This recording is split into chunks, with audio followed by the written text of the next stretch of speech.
Hello, hello, everyone. I am so excited to be here with my beloved mentor and friend, Marci Shimoff, who, if you don't know Marci, you got to know her. She's incredible. She's a New York Times #1 bestselling author of Happy for No Reason. She's got a bunch of titles out there in the Chicken Soup for the Women's Soul series. She's the host of a PBS television special called Happy for No Reason, and she co-leads an incredible training course called Your Year of Miracles, serving students from like over 70 countries. You're helping folks all over the world, Marci, create miracles in their lives and their businesses, including me. Thank you so much for being here. No, it's always so great to get to be with you, Sage. I love what you're doing in the world. You are rocking it. Oh, yay. Well, you know, ever since I met you in the middle of Ecuador, in the middle of the Amazon rainforest, and you looked me in the eyes and said, you know, your business success is absolutely dependent on your alignment with miracles, and you know, successful people do these things that most people won't do. And it comes down to our understanding and our belief and our relationship with that which is bigger than us. I've watched you walk your talk for decades now. And, you know, it's not like your life has always been easy. So I just want to hear, like, how did you come to being this go-to expert in the realm of miracles, and how do you define miracles? So, you know, I am the least likely person in the entire world, Sage, to actually be talking about living a miraculous life. I was born depressed. I was unhappy growing up. I was stressed out a lot. I was in high school. I was about 35 pounds overweight. Just really did not feel, didn't have any energy. And yet I felt like there was this bigger life that was supposed to be lived, that I felt drawn to living, but I just couldn't figure out how to get there.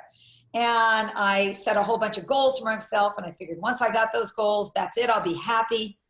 I got those goals and I still wasn't happy. It didn't do it for me. And so I dove head on deep into the subject of happiness.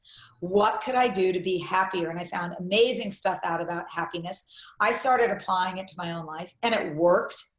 And then what was even cooler was I found myself about 7 years ago, waking up every morning with this feeling like, oh my God, my life is miraculous. And that didn't mean it was always like easy, but it was like I was in the flow. The right people were showing up at the right times. The right information was coming. It was just like these, every day I'd wake up and I'd go, I don't know what other miracles are going to show up today, but more miracles are going to show up. And then I started going, I actually think I know how this happened. I know how I got here. And I deconstructed it, and I figured out how we can all live in what I call the miracle zone. Oh my gosh.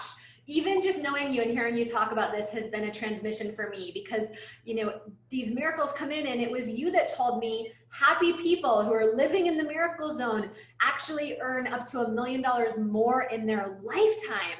And so I just want to speak to every single one of you who's starting a business. You're getting your business off the ground. You're taking it to the next level. That is not always easy. There are stresses and pressures on you that are going to create bigger Goliaths in your mind than it really needs to be. And this really is the solution. It's why I have Marci here talking to you today. How do we get and stay in the miracle zone so that we can find that flow through growing our business? So, you know, this is a subject that is so near and dear to my heart, having grown a number of businesses over my career. And very, very successful businesses, I might add. Thank you. So it's really, the difference is being in this place called the miracle zone. So let me define what that means. Let me define what a miracle means. So a miracle, according to Webster's dictionary, is a surprise and welcome event that can't be explained by science, and that's often attributed to divine grace. So we can't create miracles. They are a gift from the divine. But what we can do is we can put ourselves in the flow of miracles. We can create the circumstances that allow life to flow much more in our way, in our favor. And, you know, and this applies to every area of someone's life. What I have seen over the years of teaching people how to live in the miracle zone is I have seen that miracles have happened in their careers, in their businesses, with money for sure, lots of money miracles, with relationships, with health. There's no area of life that isn't affected by living in the miracle zone. Life just starts to be that kind of magical, synchronistic kind of place where it's like, wow, this is cool. So how do we get true? And what I found is that miracles to me breed more miracles, because when little miracles happen, like I just led this huge event. I almost got sick right before the event. I kept praying. I kept saying, this is going to be the best event ever. My body's going to work perfectly. And the night after the event, I'm standing on my front porch. I'm celebrating 100 new clients coming into our world. And I look up at the sky, and I had never seen a shooting star ever from my house.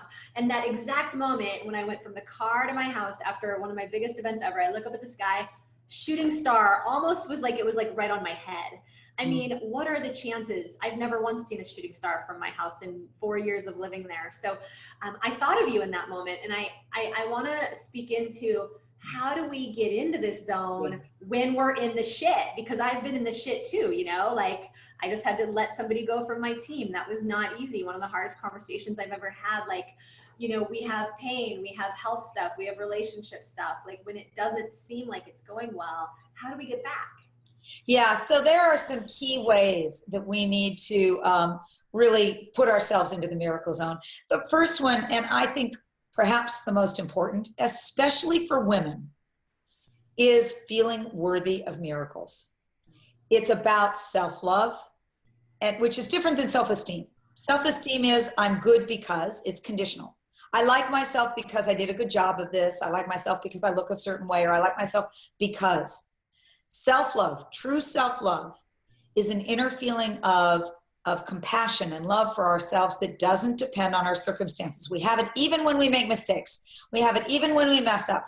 We have it even when we're, you know, feeling, you know, like we didn't do well. And this element of unconditional self-love allows us to feel worthy of receiving. What I found is that women have a very, very hard time receiving. I believe that the universe is always wanting to give to us. The universe is always wanting to shower onto us. What we do is we push our good away unconsciously. Of course, we're not doing this consciously. We're doing this unconsciously because of old patterns of not feeling worthy of receiving. And let me give you some examples. I want to give you some questions to see if this relates to you. Do you have a hard time accepting a compliment? You know, if somebody says, oh, you did a good job, do you say, oh, it was nothing, rather than actually receiving it? Do you have a hard time accepting offers of help, or do you have a hard time asking for help? These are all ways the universe is trying to give to you. Do you have a hard time receiving a gift? You feel like if somebody gives you something, you better give them something back twice as good, or you won't feel worthy of it. And just type yes in the comments below if this is true for you, because I want to know. I want to know those of you out here that are holding back in terms of receiving, in terms of accepting compliments, in terms of feeling like you could just receive a gift without being obligated to exchange. Okay, what else? Do you feel guilty if it came to you fairly easily? Oh my God, something's wrong. It shouldn't have come to me that easily. Like I'm cheating. That was a big one for me. I thought, oh my God, I better struggle. And if I don't struggle, then I'm not worthy. So if you feel like I have to struggle in order to be worthy, you know, these are ways that we're pushing our good away. One last one. Do you feel guilty if you receive more than other people and you feel like, oh, it's not okay? Actually, it's an inspiration. When you're a beautiful and gracious receiver, you inspire other people. So here's what I want you to do. If you said yes to any of those, then you have got some issue of worthiness that's actually pushing away your miracles. And so what I want you to do over the next few days is I want you to notice small and big ways. How am I pushing away my miracles? Somebody opens a door for you. Do you receive that? Somebody offers to help you out in a way. Do you receive that? How able are you to receive things that you're getting? Because the more able you are to receive them, the more the universe will be able to shower them onto you. And what we need to do is to raise our own self-love, self-esteem around that. Can I tell you a quick story about this, Sage? Please, and I want to really underline this because women entrepreneurs particularly are so hard on themselves, and we're beating ourselves up and we think it should go faster, and we're trying to get a message out in the digital world and it feels like an insurmountable obstacle. And I'm here to tell you it's that self-love, what Marci's saying about loving yourself through every perceived failure, every time you think you could have done something different. It's like, good job me for trying something new. You know, good job me for going for this in the first place. And yes, please, I want to hear, Marci. So this is a story, this happened about 20 years ago. I was taking a workshop with somebody I just so respected, who's now a very dear friend of mine, Marianne Williamson. And many people know who Marianne Williamson is. She's an author. She's also is a presidential candidate. And yay, go Marianne. And she was teaching this workshop, and I remember her telling a story, telling us that if we didn't shift our consciousness, we received a lot of money, but we didn't shift our consciousness to feel worthy of receiving that kind of success or money, that we would inevitably lose it or push it away in some way. And I thought to myself, no way would that happen to me. If I made a lot of money, if I got a lot of money, there's no way I would lose it. Well, about a year later, my first Chicken Soup for the Soul book came out, and it went to #1 on the New York Times the first week it came out. And I started receiving large sums of money that were bigger than what my consciousness was ready for or that I felt worthy of. And sure enough, I started to lose that money because there was like an upper limit or a set point that I had. That financial set point. And so what fortunately, I remembered what she said fairly soon on, and I started working on raising that worthiness factor. And I shifted things so that I wouldn't, quickly lose the money, so it would meet my set point. I had to raise that set point. And that is the case with everything, with our success, with our happiness, with our money, all of that. We've got to feel worthy of, we have to have the consciousness that's able to receive it. Yes, and to actually take time out of your day and your week to affirm your worthiness. Thank you so much for modeling that, because when I heard about what you had been through as a kid, you're like this shiny, amazing, successful woman in my life. And when I heard about the depression, and when I heard about the overweight, and when I heard about the, unhealthy relationships, I thought, oh my gosh, this woman's been through the same stuff I've been through. And I just want to say thank you for going through that. Thank you for being someone who has done your own spiritual work. One of the things that you said to me in Ecuador when I was asking you, like, what's the secret? Like, how do you continue to grow and reach more and more people and make more and more money and give back more and more to philanthropic causes? I've watched you do all the things that I'm in the process of doing in my dreams. You're somebody I look up to. You said to me, Sage, you can't just go wide. You can't just open your arms wider and wider and wider and expect to just do more and reach more people without going deep spiritually up into your divine connection. And I felt you when you did that with your arms. Your arms were out wide, saying you can't just go wide. And then you put your arms up and down, and I was like, oh my gosh, it really landed in my body. Like, for however much bigger I want to go, reaching people, making a difference, I also have to do my inner work. And can you speak into that? Because I feel like this is a big part of leadership that doesn't get talked about. There has to be new habits. There has to be a new balance in order to expand. Yeah. And Sage, I just really want to commend you, and for you walk the walk and you do your work. And that is just, I really admire that and respect you for doing that. You are a consummate learner. You are always wanting to know, what can I do next? What can I do better? You're always asking questions. And that to me is the sign of somebody who's going to be able to go wide and sustain it. We're doing it. We're doing it. Women are rocking their businesses. It's happening. It's awesome. Thanks for being by my side. Well, I'm so happy to be by your side, because you have the right principles. I mean, truly, one of the other main things that I teach about living in the miracle zone is that we must listen to our souls. We cannot listen to our ego guidance. It's very, very easy to listen to our ego guidance because we've been trained that way. We have what I call ego intentions, these ideas of what we think we should do and want to do. And then we have our soul intentions. our soul intentions is what our soul is put here on this planet to be doing and how we can best fulfill that. And in order to do that, we have to stay connected to our soul. You know, stay connected to the bigger energy of the universe. I don't care what you call it. But just, we're not just doing it alone. There's a greater energy of the universe that is, I believe, at our back. That's grace. And that's why it's important to do whatever it is that connects you. For different people, it's different things. For some people, it's meditating. For some people, it's prayer. For some people, it's walking in nature. It does not matter what it is. It matters that it works for you. Yes. Oh my gosh. And this piece of staying humble and staying connected to the universe, you know, we actually recently found out that we were one of the top 5,000 fastest growing companies in the United States. We're on the Inc. 5,000 list. And fabulous. This is big for me because I'm a school teacher from Iowa, right? Used to make $28,000 a year. And no kidding, Marci, the day after I found out, I almost made a decision that would have put us $300,000 in the hole. And it was like so close. I was like,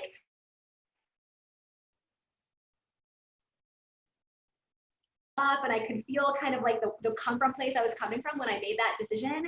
And I was like, I caught myself. I'm like, oh my gosh, I think I'm upper limiting. So I'm here to just reflect back to you. I had exceeded the set point of what was okay. And I was in this overdrive mode. And I just want to thank you for being someone also who walks her talk and who taught me how to come back to what's true and right and beautiful. Right? And so I'm curious, what else do you have for us in terms of a resource around miracles? I know you have an ebook, and can we get that? How do we get it? I'm gonna go ahead and I'll put the link right here in the comment section, you guys. I'll have my assistant add that. But like, I just want to know what that is for those that want to take this next step. Yeah, so here's the thing. The only difference between people who live in the miracle zone and everybody else is that they have different habits. They do specific things differently. And I found, out of all the research I did, I found the 4 biggest mistakes that keep people from living a miraculous life and what you can do about those. So I wrote an ebook. It's called The 4 Biggest Mistakes That Keep You from Living a Miraculous Life.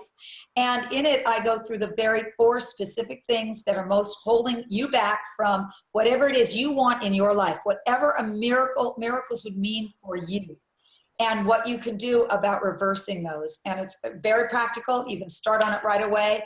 And I think you'll really enjoy.